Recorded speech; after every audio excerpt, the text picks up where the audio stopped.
we're both pulling the same cylinder, and what I try to convey to students is when you start talking about shapes and throwing shapes, I think students immediately see shapes. And they see these shapes and they start throwing shapes instead of pulling a good cylinder, get all the weight up, get it nice and clean, then make a shape.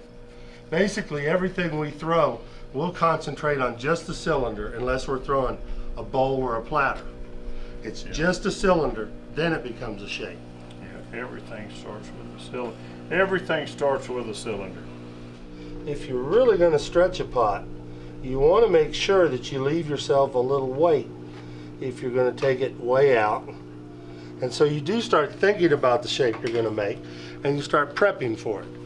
You want to leave a little bit of weight on the top, or else you won't be able to bring, if you're throwing a bulbous pot, or else you won't be able to bring the form in. And that was the hardest thing I had when I started throwing real bulbous forms. Was I was taught to make the pot as thin as you could possibly make it, and I wasn't leaving myself enough weight to really stretch it out.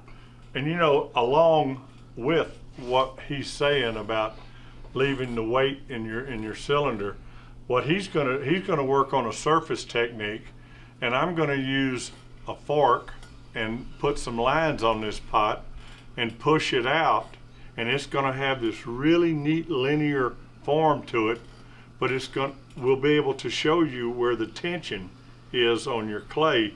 And you always hear people talking about clay having a memory and having tension on the clay. This is where we're going with these two cylinders. So you're going to get a 2-for-1 show back and forth.